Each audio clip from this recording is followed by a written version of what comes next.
एक शांत शहर की छोटी सी गली में खिज़र अपनी अम्मी, अब्बू और 2 छोटे भाइयों के साथ रहता था।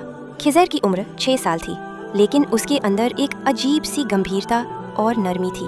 वो अपने 4 साल के भाई रेहान और 2 साल के अब्दुल हादी से बहुत प्यार करता था। खिज़र के अब्बू एक मेहनती और नेक दिल इंसान थे। वो रोज़ काम पे जाते और रात को लौटकर खिज़र को गले लगाकर कहते, बेटा तुम मेरे छोटे सिपाही हो, एक दिन तुम बहुत बड़े आदमी बनोगे। खिज़र को अब्बू की बातें बहुत पसंद थी। वो मन ही मन सोचता, मैं सच में एक दिन अब्बू जैसा बनूंगा। लेकिन एक दिन जिंदगी ने सब कुछ बदल दिया। अब्बू को अचानक दिल का दौरा पड़ा। अस्पताल में डॉक्टरों ने बहुत कोशिश की, मगर अल्लाह को उनका प्यारा बंदा वापस चाहिए था। खिज़र के अब्बू दुनिया से रुखसत हो गए। घर में सन्नाटा छा गया।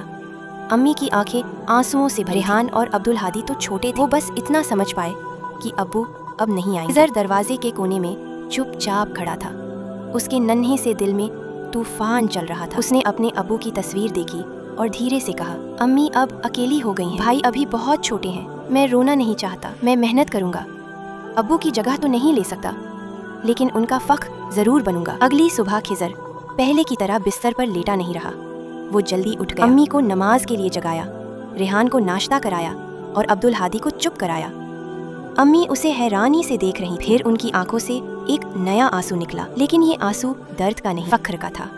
अब खिज़र रोज अपने भाइयों का ख्याल रखता, अम्मी के कामों में हाथ बटाता और स्कूल भी खुद तैयार होकर जाता। वो अपने अब्बू की दी हुई लिखी हुई दुआएं पढ़ता और हर रात अपने अब्बू की तस्वीर के सामने बैठकर कहता, अब्बू एक दिन मैं आपका नाम रोशन करूंगा। मैं बहुत मेहनती इंसान बनूंगा। आप मेरे लिए दुआ करना। एक दिन स्कूल में उस्ताद साहब ने पूछा, बड़े होकर क्या बनना चाहते हो? किसी ने कहा पायलट, किसी ने कहा डॉक्टर, किसी ने कहा पुलिस वाला। खिज़र ने धीरे से कहा, मैं बड़ा होकर एक ऐसा मेहनती इंसान बनना चाहता हूँ जो अपनी अम्मी को खुश रखे, अपने भाइयों का सहारा बने और अब्बू की कमी को मोहब्बत से पूरा करे। पूरी क्लास एकदम खामोश हो गई। उस्ताद की आंखें भर आईं। उन्होंने खिज़र को गले लगाकर कहा, बेटा तुम सिर्फ मेहनती नहीं, तुम अजीम हो। तुम जैसे बच्चे ही दुनिया को खूबसूरत बनाते हैं। नैतिक शिक्षा बाप की जगह कोई नहीं ले सकता, लेकिन जिम्मेदारी, प्यार और मेहनत से उसकी दुआओं का